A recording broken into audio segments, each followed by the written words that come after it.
But yeah, for anybody tuning in, welcome. This is Brandon with the Art of Self-Alignment. And today I've got a very special guest, my friend Chris Yang out of Minnesota. And I want him to tell you, we're going to talk about weightlifting, CrossFit, and we're just going to keep it kind of conversational. We're going to bullshit about weightlifting, but hopefully there's some good information for you guys because we've definitely coached a lot of people and have seen some things. So Chris, why don't you tell people a little bit about who you are? Yeah. First, thanks for having me, Brandon. Thanks for tuning in, everyone. But I am from St. Paul, Minnesota. I've been coaching for the past 7 years now. I recently just left my actual in-gym coaching position at CrossFit Kingfield and Kingfield Barbell not too long ago. Just needed a change of pace, but I'm still doing some online remote coaching, documenting my lifting, making a little bit of content. But yeah, I started with CrossFit. That's how I kind of got into Olympic weightlifting, like most people. Yeah, me too. Yeah, I did CrossFit for like a year or a year and a half. Fell in love with the snatch and clean and jerk. I went to this weightlifting seminar, and I learned that you can actually compete in the sport. I thought you had to be like an Olympian in order to compete. Mm-hmm. And I learned that, and I never looked back. And I think that was back in mid 2014 when I started competing and switched over to weightlifting. And then I would kind of dabble back into CrossFit, but mainly it was Olympic weightlifting. Yeah, and for any of our listeners, it's very common for people to find out and discover kind of like their secret love for Olympic weightlifting, but they still want to do their Metcons, and they're like, how do I do that? Like, do I have to choose? Because, they kind of tend to think they have to choose one or the other. Yeah. And let me tell you, me and Chris have helped people walk back and forth between the path, and it's doable. It's not impossible, and it's actually quite a lot of fun. If your weightlifting improves, your Metcons will just go a lot smoother. Yeah, for sure. I think at the end of the day, too, it really comes down to what are your priorities, right? What are you trying to get out of it? I have had lots of CrossFitters. They're great at gymnastics and they're great at conditioning, but obviously they need to get their squat up. They need to snatch more. So sometimes you got to be honest with yourself and hey, maybe I got to lay back on the conditioning and the Metcons and maybe spend 3 to 6 months really dedicating some time to Olympic weightlifting and getting your legs stronger. And then, you can always go back to CrossFit, or you can stay. Mm-hmm. Right. It's about giving some choices and just telling people realistically what they can expect. Mm-hmm. Yeah, for sure. I mean, what are some of your experiences, Brandon, with kind of people who are kind of on the fence? What I tell people when they first start to ask me these questions, it's when a kid starts to grow up, you're like, oh, they're asking about they like boys, they like girls. It's time to have the talk, right? Which is nice. The talk really is Olympic weightlifting needs time because your tendons and ligaments heal a lot slower than muscles. Yeah. And because you're basically turning your body into a slingshot, it needs to be ready to be moved in these really crazy ranges of motion. Uh-huh. And muscles heal fast. You can get your pump from bodybuilding or Metcons, but you need to leave time for the tendons and ligaments to heal. And that's what people, I think, run into is they don't leave enough recovery time because the tendons and ligaments in your knees and ankles don't heal very quickly unless you get massage or acupuncture or blood flowing literally through it. Yeah, that's true. Yep. On purpose. Mm-hmm. Yeah, it's nice to hear you say that because the chiropractor I see, he always says that, and not enough people are saying that. And no, it's just nice to hear that. It really does take time, and obviously weightlifting is a very technical and complex sport too, and you just need that dedicated time to really kind of hone in those movements. Mm-hmm. Yeah. I had my first experience basically when I attended a Chinese weightlifting seminar in 2014 with Coach Wu Chuanfu. Okay. You may have heard of Coach Yeah. Wu. Yep. Lifting, if you're not following, he's an amazing athlete, and I'd never heard of him before. And he came with a translator, and basically, like, we had done a ton of lifting, but at the end, he also taught us like massage. Like, he's like, okay, find a partner. They're gonna step on your quads. They're gonna step on your hamstrings, and it's gonna hurt like shit. Yeah. And I mean, no weightlifting coach had ever talked to me about what to do. They're just like, just recover. And I'm like, well, what the hell does recover mean? And it literally means, like, it meant tone down your nervous system, because you get really jacked up on your nervous system. But also, if there's any residual stiffness, like they call hypertonicity in fitness language, it's not good for weightlifting. You got to be relaxed. Yeah. Like, if you have like buff and you're cut and it's like your muscles are on like that all the time, like, people value that in CrossFit and for some reason bodybuilding, but it's the opposite for weightlifting. You got to be super relaxed enough to be agile. And I was like, oh shit. Yeah, for sure. I'm all stiff, man. I can't do a snatch, and that feels garbage for my overhead because I'm stiff. Yeah. Nice. Funny you bring that up. Like, I think we definitely need more coaches. We need to get more educated on recovery, and including myself. I'm so into the technical aspects of Olympic weightlifting. Sometimes I forget about, oh, hey, like, as simple as drink your water, right? Stay hydrated. Find a partner, get stepped on, smash those muscles. Like, yeah, so important. And it's kind of like, we know, lots of us, we know we should do those things, but we don't, right? At the end of our training sessions. Yeah, like, and that's like when I started to kind of visit different weightlifting gyms, because I was in a CrossFit for a long time. I had no idea the ways of weightlifters. And even American weightlifting coaches, like, they have to share gyms with CrossFits. Right, yep. The only gym that I'd ever been to was Cal Strength, that was dedicated to weightlifting. Okay.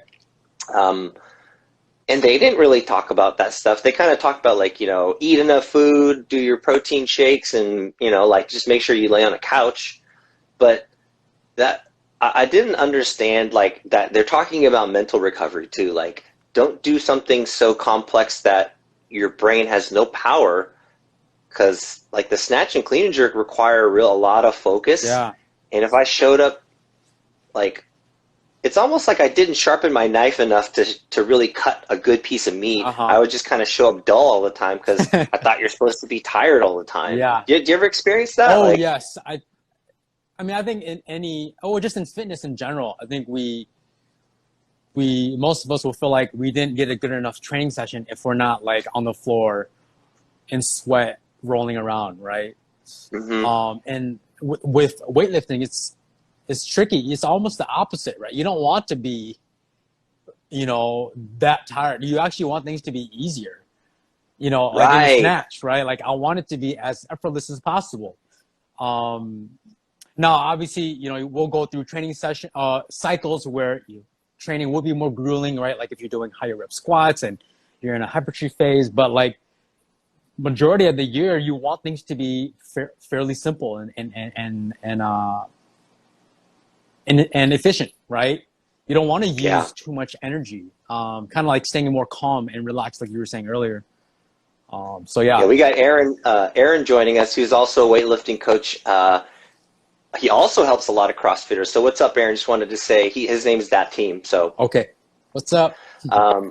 Yeah, he said fresh with breasts too, because I mean, and like the concept of what I think Dan John, the strength coach, he says punching the clock. Like, a lot of our workouts should make that lift feel easier, like, so that you don't have to hunt for the same damn position all the time. Because, like, if you're a competitive lifter, you want to know exactly where your body's going to go when you do a certain thing. Yeah. You don't want to inject new things into meet day, right? Which is, I mean, like, I think there's definitely a myth that technique is always supposed to be so hard and you're chasing it. It's like, once you find the right technique for your body type, then you can start piling on things like heavier squats, deadlifting. Hey, what's up? We got Oscar Chaplin in the IG. Hey, Oscar. He's a former Olympian, so he'll tell you all awesome. about recovery and stuff too. What's up, Oscar? He's back in Georgia now. I think he's doing some coaching again. So nice. Yeah, yeah. Kind of going back to the CrossFit and weightlifting, I think that's one of the tough parts with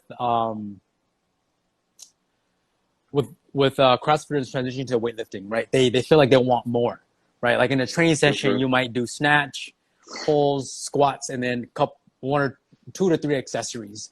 And sometimes that doesn't feel like enough for majority of CrossFitters. So trying to help them find some sort of a balance, but also just almost like accepting the fact that this is what a training session looks like, and if we do any more, we might see diminishing results, right?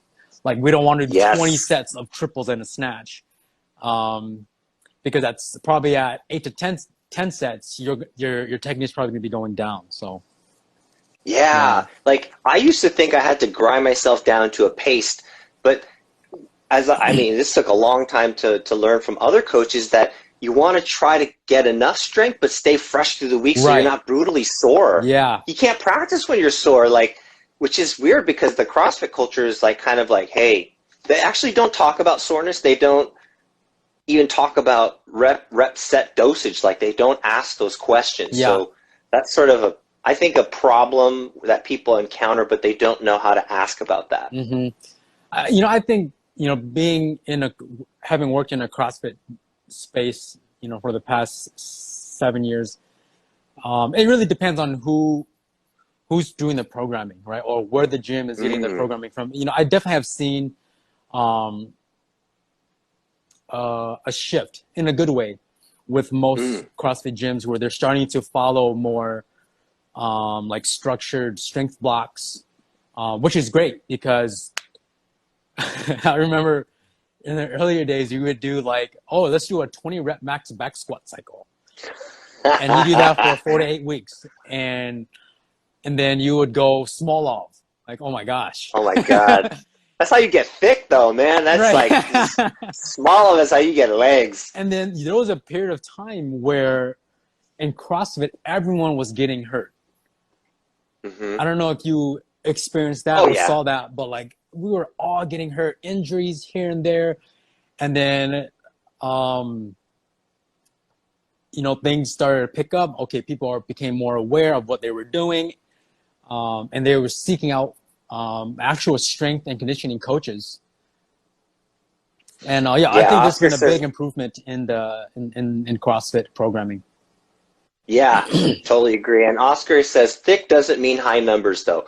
Totally. Just because you can do a 5 rep or 10 rep on something doesn't mean you can do like the 1 rep is the skill that we're after. Yeah. Yep. And I mean, this is a former Olympian commenting, and he's been through the whole process. And I've had conversations with Oscar about how do we talk to CrossFitters, how do we talk to people who are kind of dancing this line in the programming.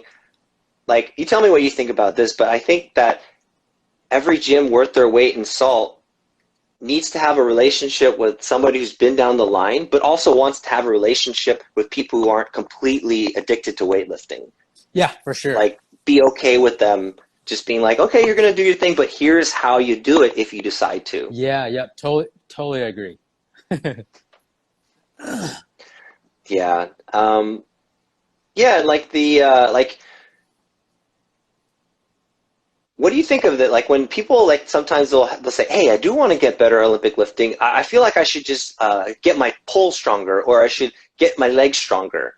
What do you think, Coach? I think I'm not strong enough. Assuming this is a CrossFitter. Yeah. I mean, it's tricky. I think depends on where the athlete's coming from, right? Is it the member of a gym, a CrossFit gym, right? Coming over to ask me as the weightlifting coach. But I would definitely recommend them to just get on a strength cycle, some sort of a strength cycle. Especially if their pulls weak, I would say, hey, let's actually get on a weightlifting program, and then like just kind of like what Oscar was saying, listening to what they want, right? What does the athlete want? And how much time they're willing to dedicate to this, right? Do they still want to dabble into some CrossFit? Do they want to, do 4 or 5 days a week just weightlifting. But I mean, it really just depends. I'll give you a common person that walks through the gym. I teach a beginner's weightlifting class, and they're Okay. like, oh, I just want to make my Metcons better, and I don't want to be so afraid when it's Olympic lifting day. Mm. They don't want to compete. They don't want to do an amateur competition. They just they want to see their numbers rise with the snatch and clean and jerk, and they're willing to do some work, but they don't want to dedicate to weightlifting. They still want to do 2 days of Metcon and maybe 1 or 2 days of weightlifting. So what do you think about Oh, that? well, in that case, I would recommend them if, let's say, if I was at a gym, for them to just come take the beginner class, right? Like once or twice a week.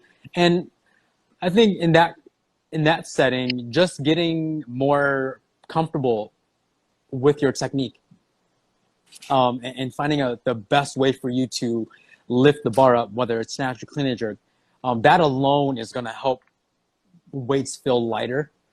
Mm. And then, down the road, if they really do need to put some actual, strength and muscle on, okay, then we can have another conversation. But I honestly think if we just get more efficient with the technique, learn how to use the legs, I think that will do a lot. So you brought up a really good point, because I feel like when CrossFitters, they have the idea of squatting, right? They're like, oh, squatting and pulling makes your legs stronger. But I've seen people come in, they're like low bar squatting. And I didn't even know, and in the beginning, I actually made that mistake too. I mixed up starting strength with like the low bar squat and thinking that's the kind of squat you did in Olympic lifting. So let's talk about using the legs to squat versus using the back and hips. Yeah, legs, it's you can have leg strength, but it's about how you use it, right? And that's so important in Olympic weightlifting because I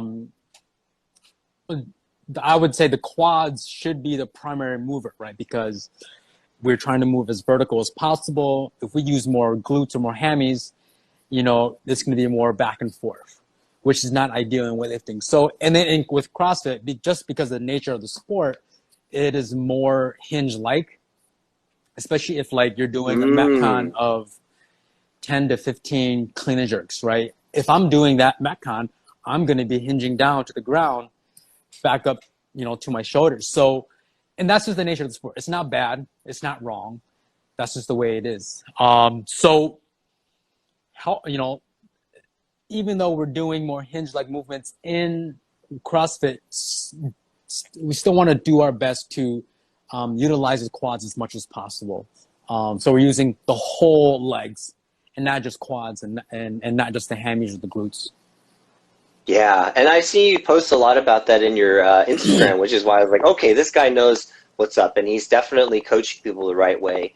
So for people who don't know about like using the legs for, say, like cleaning, yeah, you don't wall like Aaron just throwing gasoline on the fire, man. I mean, and I had to reset my entire squatting technique because I was like, oh shit, I've never used my quads. And I mean, tell me if you like when someone's doing a heavy squat and then they go down vertically, but then they hike up their hips like into a good morning to get out of it. That I find is the #1 CrossFitter mistake, is to start to hinge at them, and it's like the quads need to just stay at that sticking spot because that's where you get stuck in the clean, right? Right, yep. That parallel, and you're just like, oh, and so they fall over, or they turtle back, and they're just like, yeah, totally had that. But they just are so used to doing hinge-like motions, no one's ever made their quads burn like that, right? Yeah, I think one thing too is, especially when I first got into coaching and CrossFit, was heels. That was a very common cue. I mean, still today, right? And not that heels is bad, but it was just overused, and I would use the crap out of it in my coaching in when I first started. And when you go to the heels, right, that shifts everything back, right? Right. Now, squatting in the heels definitely has its benefits too, right? If you want to target the glutes and the posterior chain a bit more, like that's the way to go. And when you deadlift, right, when you do deadlifts, the weight is in the heels, so you can utilize those muscles. But in the sport of weightlifting, you definitely have to be a bit more centered, a bit more mid-foot, so that we can utilize the quads. And the biggest thing is that torso, right? We want to keep that torso upright. Mm-hmm. And if you go back to the heels and you hinge, the chest is going to come down. And if you got the bar on your back in that position, it's a no-go. Yeah, and I found that, so what happens when my beginners come to my classes, they'll say things like, oh, well, I had watched a video and I was told to squat with my toes straight forward, even though they have long femurs and a short torso. And I'm like, but how did that feel? Like, oh, it feels like garbage. It hurts my hips. And I'm like, okay, so let's turn your feet out. And they're like, oh, now I can be upright. Yeah. So basically what this is, I'm not knocking any coaches. It's just saying that if someone's not taught how to be in a comfortable upright position in their own geometry, yep. It's going to prove a lot of problems because, one, there's not one way to squat. And two, you need to be upright no matter who you are in Olympic lifting, almost upright, because it's a balance thing. Yeah, for sure. And yeah, that's a very common one, toes forward. Another one that we both are very familiar with is knees passing the toes. Yeah. Oh yeah. Let's talk about that one. Yeah, very common, right? And if you didn't know already, it's okay to let the knees pass the toes. Mm-hmm. And it's actually ideal, right? Because if the knees stay back behind the toes, naturally your hips are going to go back and your chest is going to fall down. So let those knees pass the toes. I mean, there was a funny thing is back in 2015, that's when I discovered that you can squat in the midfoot. Same time, me too. Yes. And midfoot squatting, dude. And we don't have to squat in the heels. And when I first learned that, I was so mind blown. I could not believe it. And at first, my God, I was like, "There's no way you have to squat in the heels, right?" And again, not knocking it, right? But for the sport of weightlifting, when I first learned that, I was like, "Oh wow!" And I started testing it, playing around with it, and it felt much better, right? Letting the knees past the toes, being more centered and flat on my feet. So yeah, it's crazy to think about. How do I put this? But how common it is, right? To squat in the heels and keep the knees behind the toes. I don't know where that comes from. It makes sense, like when you're trying to piggyback somebody, leaning over and putting the weight into your hips is a great idea, right? Like just when you load something onto your back, it makes sense to kind of lean over with a flat back and kind of like leg press into the ground. But because that's when the load is across your back like that, you do piggyback with a kid, right? Yeah. But when you carry them in front, if you try to lean over, you're going to fall over. And the bar is always in front of us when we are doing a barbell lift, at least for snatch and clean and jerk. Yep, true. But also too, because the concept of only one way of squatting, and here's what I also learned too, like in old time strongman times, deep knee bends, which is heels off the ground, just toes squatting, is very natural. And they did that with a barbell. Oh, wow. With no shoes. No shoes. Okay. With the heel lift. And they actually were able to stabilize with the heels staying completely lifted off the ground like you're on your tippy toes. No way. And of course you have to put your knees past your toes, right? Yeah, yep. And that was actually called the deep knee bend. And then the flat-footed squat is the thing that everyone thinks is the only way to squat. But that's what our shoes are for. It puts us into that lifted heel position. Yep. And so our knees naturally pass, like when you pick up a kid or something, a sack of flour on the ground, you naturally lift your heels up if no one tells you to do anything. Yeah, for sure. But flat-footed squatting is very mobility intensive. Yes. Like you got to be pretty dang mobile. Yeah. And people are like, oh, it's like, it's okay. Lift your heels up, put some weights underneath the back of your heels. You're going to be fine. Yeah. You don't have to do a ton of mobility work. Just buy the shoes. Right. Buy the shoes and, I would say, sit in the squat a little bit more. Yeah. My favorite go-to stretch is to put the bar on top of the knees in the squat. Mm-hmm. Yeah. Oh yeah, that one works wonders. And I want to go back to like a story about midfoot squatting. Okay. Like when I was at that Chinese seminar, uh, Coach Wu, he said, Americans complicate everything.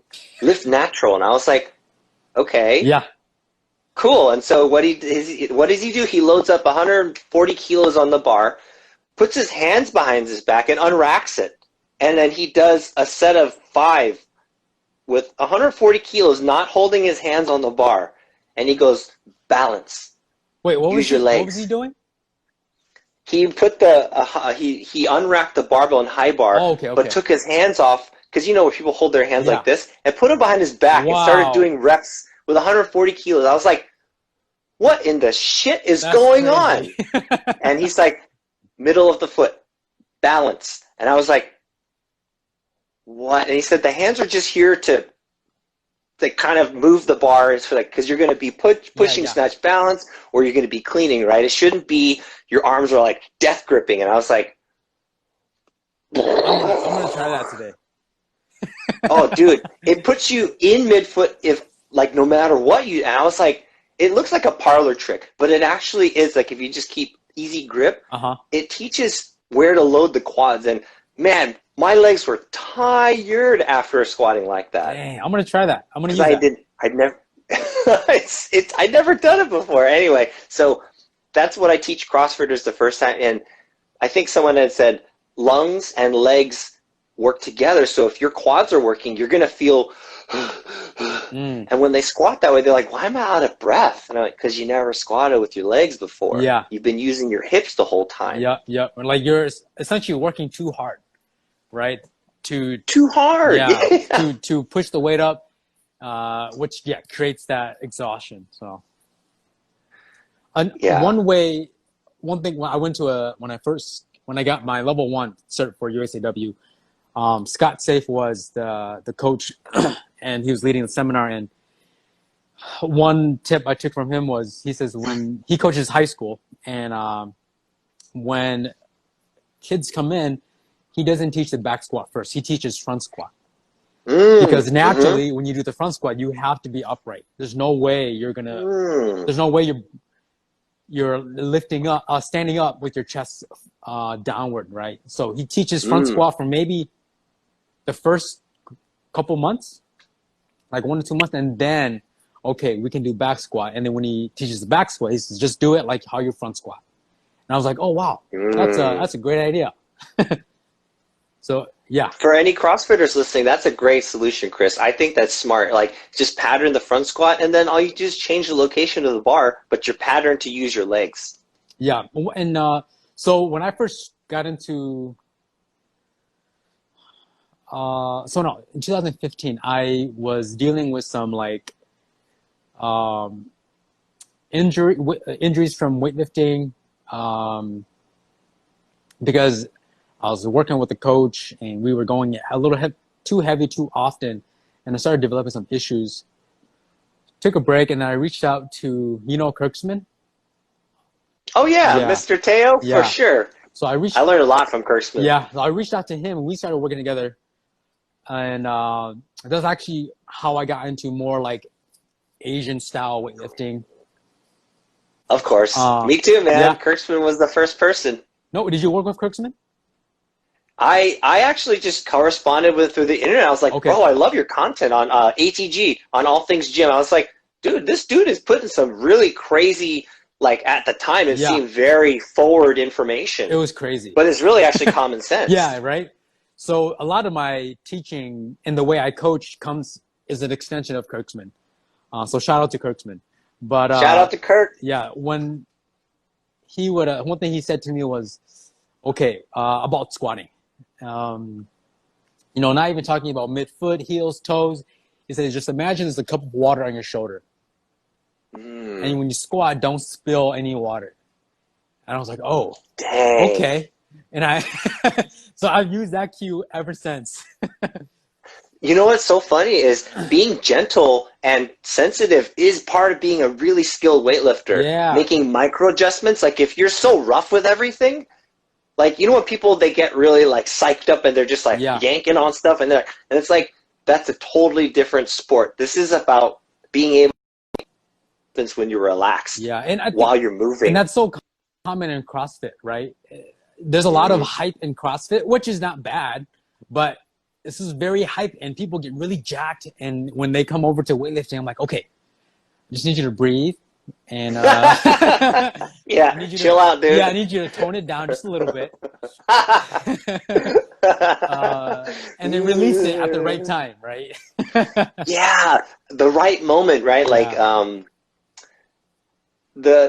man, I love how we're kind of paying homage to the teachers, because all of us have learned, both of us have learned from, like, actually, I remember watching a video with Kirk and another coach named Lester Ho, who I actually got to spend a lot of time with. He's a coach in Australia.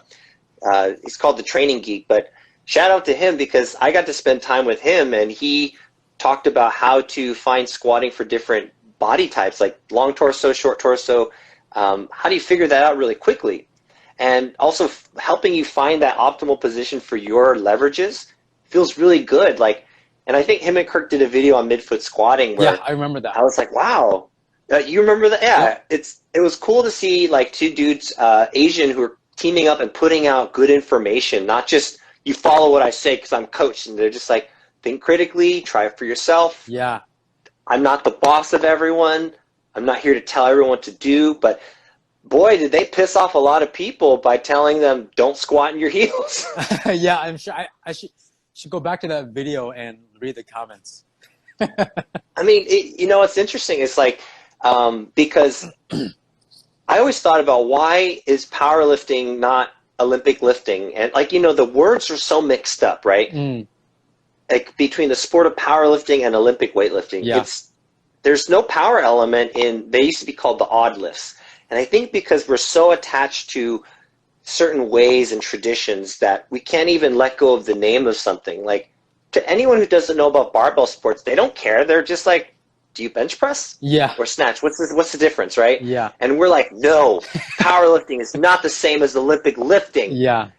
They don't and they're like, know that. Okay, right? Yeah, why are you so upset, bro? Why are you mad, bro? But, you know, I was thinking, like, going back to learning from Kirk and Chinese weightlifting, they did promote a couple of ideas that people were just like, shut up, you don't know anything, like round back deadlifting. The Chinese do it all the time to train the torso in different angles, because they know the back is the key to, like you said, that moment of oomph, right? You got to have a good, strong, tight trunk and lumbar.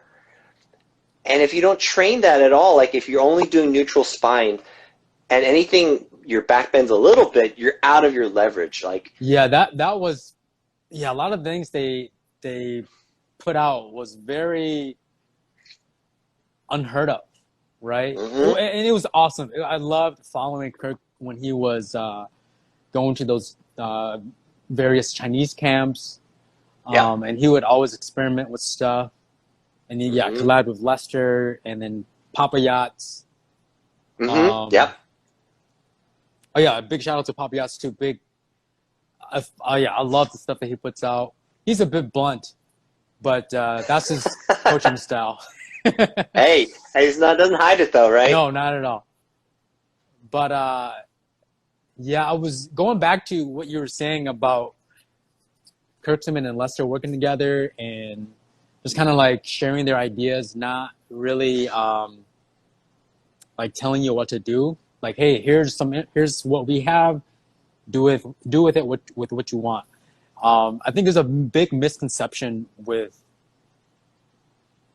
like Chinese coaches, and maybe just foreign coaches. I think we think that it's like military style. Like kids show up and they just listen to coach, and they're like beaten if they don't do a good rep. Or if there's a bad rep, but they're actually treated very, very well from what I've heard.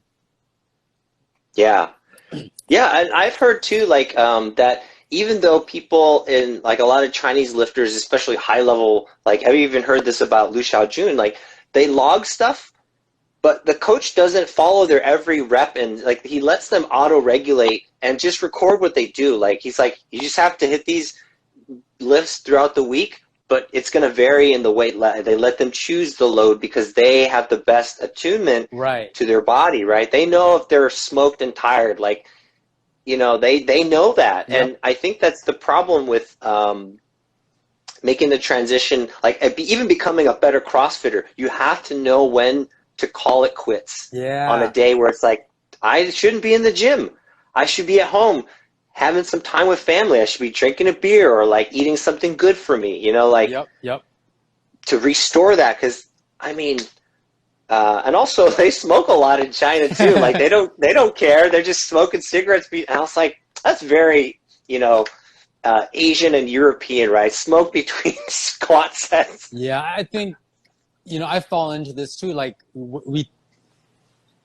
weightlifting from the outside, right? As a CrossFitter or just anyone, it seems very intimidating, and it can be at times, right? It's an intimidating sport. It's very focused, right? In our training sessions when we're snatching and cleaning, like we got to get in the zone, right? And we got to be in the moment, and so we can make it lift because it's so technical. But we have fun too, right? It can be fun. It doesn't always have to be like super structured and regimented, and the auto regulation, right? Kind of what you said earlier. I think that's super important. Like just knowing yourself. Like, yes, coach is here to provide a program and guide you, but really you know your body the most, and you actually are calling the shots, right? You have to make the calls based on how you're feeling. So that's definitely something I have adopted and trying to teach every day. Because for me, I'm a, like a type A, more type A, where I like to follow things to a T, but I have to remind myself, like, hey, it's okay to take it, to tone it back or go up if I'm feeling good. But I was the same way too. Yeah. But like, same way. Like you said, like, yeah, with the sport of CrossFit, because it's always go, go, go. You know, if you bring that to weightlifting, I've had sessions where like I have 10 misses. Like if my lifter had 10 misses, I'd be like, oh no, right? Stop right now. Please, unload that bar. Yeah. And like, you have to develop that awareness, right? It's so important to be aware of how your body's feeling, you know, and just the lift in general, so that we can continue to move forward. Yeah. Like the idea of light, medium, heavy. I had read about it, you know, I just never understood how to apply, because I always thought, I should be recovered by Wednesday, instead of thinking, okay, between Tuesday and Thursday, after I've had a hard session on Monday, I go and I'm fresh, I'm going to be a little sore and tired for the rest of the week. Right. So I can't expect to have a good session all the time. And right. Yep. So I think that's sort of cutting that expectation that every workout needs to be epic. And that's the hardest transition, I think, psychologically for people in CrossFit to even start doing weightlifting, is you have to have chill days where, yeah, you're doing empty bar stuff, but it doesn't mean you're not learning. Right. And then some days, frying pan is hot, you are going to work up until your technique absolutely just is at its limit. And your nerves are like, wow, I need to sit down. Yeah. You know, some days you have those. Yep, for sure. And like, I think every day can be a good day. Maybe not in terms of numbers, right? Numbers, yes. Right. But in the way the technique feels, the quality, right? How was your jerk stable today? Even though you were doing like 60, 70%, like, hey, let's get a technique PR today, you know, in your training session. Yeah. Technique PR, it's like, it's almost like they're not legitimized, right? Like, they're like, oh, that one felt a little too easy. And it's like, great. If you have trouble with a jerk and you don't like holding you found a good position, that's like things getting easier and finding better technique are almost like the underrated like things about making progress. Yeah, for sure. And it's not sexy, right? It's not sexy at all. Oh, that was easier. It's like, almost like we're primed to think it's supposed to be hard, and Oh it's my like, gosh, yeah. you know, Yeah, it's tricky. I mean, even in my own training now, like sometimes you feel like you want to push harder, but hey, it's okay if we're not pushing every day, you know. hmm So yeah, it's definitely an everyday battle, but it's really something that I mean I know I don't talk about enough is ego, right? Like letting go I don't that. have any ego. Yeah, right. Yeah, no, I'm sorry. Go ahead. Like yeah, just letting it go, and I mean, especially as a male, it's really tough, right? Like hmm I can push through it today. I can hit 100 kilos today. hmm But yeah, it's something we don't want to talk about. Oh man, proving ourselves is like so human though. Like just knowing where you are on on the ladder of like compared to the world, also compared to the people in your home gym. Like we're always trying to place ourselves, and that's okay. But like sometimes if we take a step out and we're like, this person might have had a bigger advantage I'm not aware of. Like if if someone had a set of parents or family that was supportive of athletics and they would drive them to practice or make sure that they had food versus someone who's like their family is like, no, you're going to just do that sport kind of on your own, focus on something else. Mm. That puts a very uh, those are advantages, like people who have supportive people Yeah, not only in the gym but also people who are like, yeah, you're an athlete, great, you just focus on athletics. yeah, But anyway, like my ego would never say like, oh, someone has a life situation. Like, no, you're not trying hard enough, Brandon. You gotta go until you show that you can do the thing. I don't know. yeah, It's so funny looking back on it now. yeah, yeah, But yeah, like as we're talking about like ideas that helped me in CrossFit, at least training CrossFitters who are dabbling and weightlifters too, is in the beginning, if people work a 9 to 5 job, I only have them do singles mm. and then take rest. I don't have them do triples and doubles.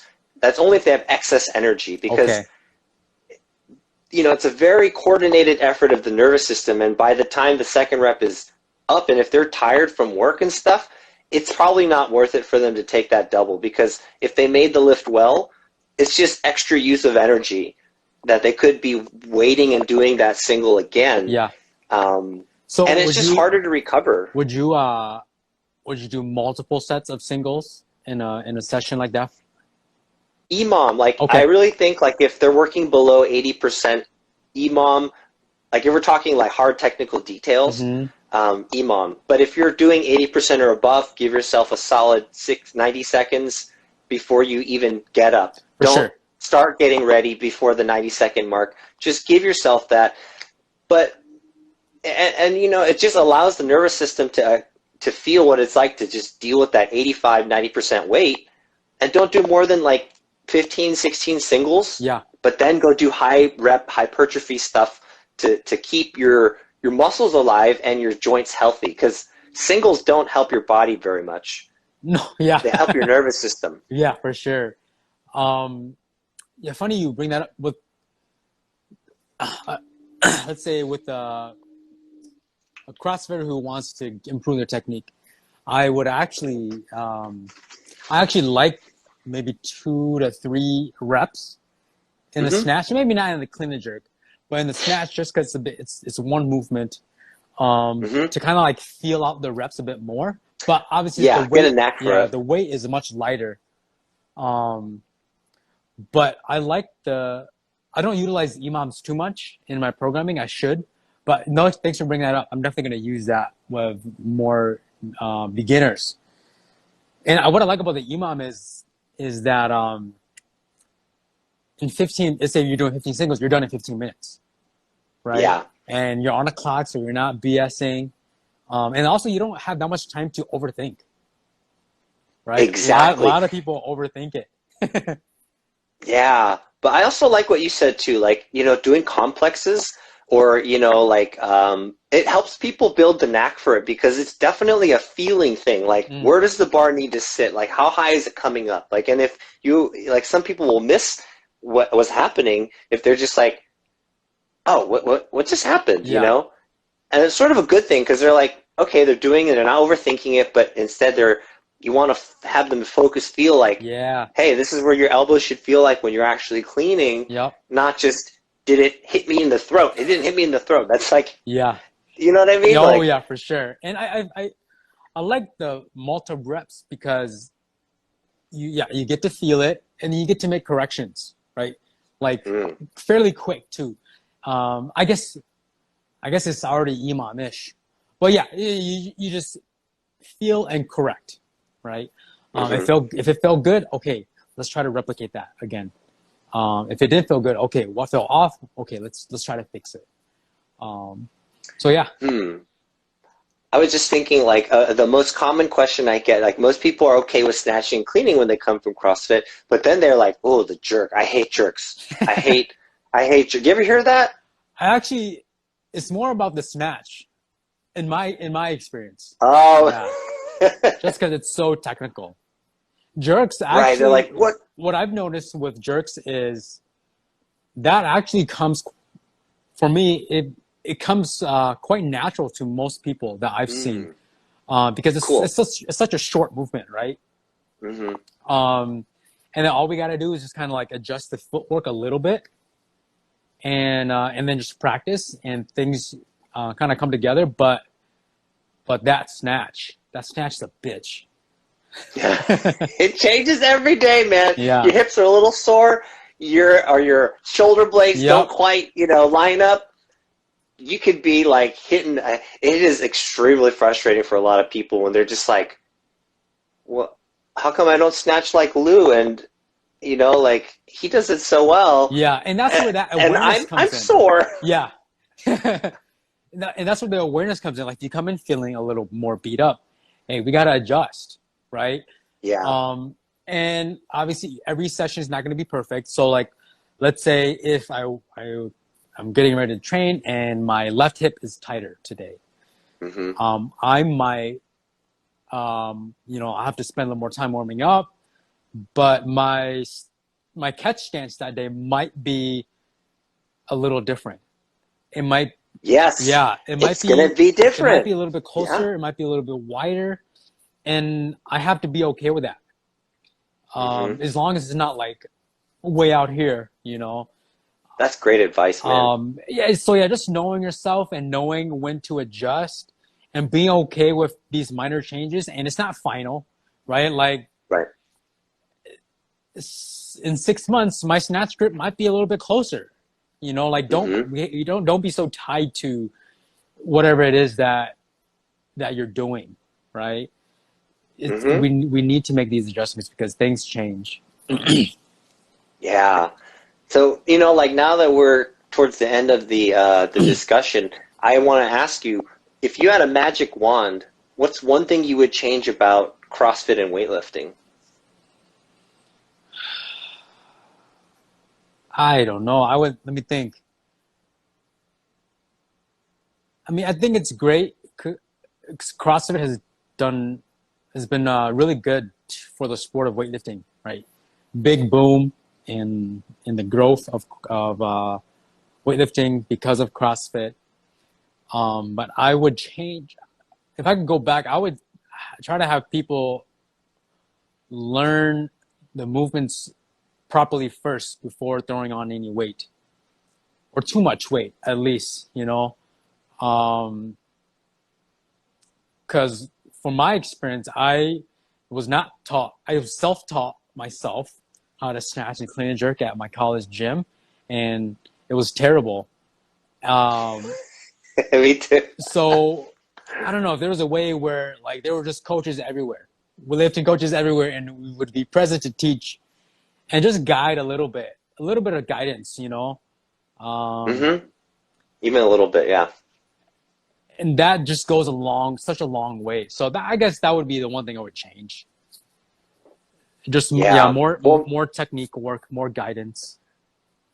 And we've talked about this, and Chris and I have talked about other ways that we can put a little bit more forward and pay it forward as far as coaching education goes. Even for yourself, if you want to self-teach your lifts, what to look out for, or even people who decide they want to help people. And so Chris, is there anything you're working on, or like how can people find you if they're interested in your work? Yeah, so working on putting providing more value and more content on my Instagram, so you can follow me here. I wrote a book a couple of years ago in 2018. It's called 100 Days of Technique, a simple guide to weightlifting. And the book is, like it says, a simple guide. So just because the sport of weightlifting is so complex, I want to do my best just to kind of break things down in the simplest way, in simplest form for people to digest. And I think this book is actually great for CrossFitters because of a lot of what I speak on in the book comes from my own experience with myself and CrossFitters that I've worked with. So I think that's who can benefit the most from this book. But I mean, if you're a beginner, intermediate, advanced, a coach, I'm sure you can pick up nice little cues and tools that you can put into your own toolbox. And I'm also doing some remote coaching on the side here. I'm working on like an online kind of weightlifting school where I have a group of lifters where we all follow the same base programming, and we have weekly discussions where we kind of just kind of go over each other's lifting, go over questions, weightlifting topics, and just trying to create an environment where we all can learn and share our journeys together with each other. And the program's kind of worked out, categorized into months where we would focus on certain things. So like right now, I have a small group of lifters who are focusing on balance right now, balance in the foot. Yeah. And we're working on that for 1 month. And then the next month, we're going to focus on keeping the bar closer to the body, and then power and timing and stability and so on and so forth. So that sounds, damn, I wish that school was available when I was, that would have saved me 6-7 years, man. So you guys heard it. Like, he's got a book great for CrossFitters, and he's got a program where you're going through themes, which I think is awesome. So, yeah, for anyone watching this will be available for replay, and I'll have Chris's information as well as mine. And I look forward to doing more with you, man. This was really probably the first of many discussions. Yeah, I'm so glad you reached out. Oh, dude, I've been wanting to for a while. I was kind of like, oh, I don't know, maybe he's busy, and so I think it's funny. It's just, when you like follow people on Instagram, it's like you almost think they're like too cool. Yeah, like they got a persona. They're the cool group, and I'm like the nerdy kid. I don't want to, I'm not in their league. Yeah, I feel the same way with you, Brandon. Well, we're in the same league now. Yeah. We're just trying to do the thing for weightlifting. So, yeah, we're going to get kicked off in a minute because Instagram Live just does that. But thanks again, Chris. I appreciate your time, and I look forward to doing more with you. Oh, yeah. Thank you, Brandon. And thanks, everyone, for joining in today. Yeah, you can find his book, 100 Days of Technique, and his Instagram bio, or there's a website, right? Yeah, it's just 100daysoftechnique.com, 100 as in 100, and then you can spell everything else out. If I order the book, will you sign it? Oh, of course, for you, Brendan, yes. Okay, excellent, awesome. I like having people sign my book, so cool, Chris. Well, you have a great rest of your day, and I will talk to you soon. All right, thanks. See ya. See ya.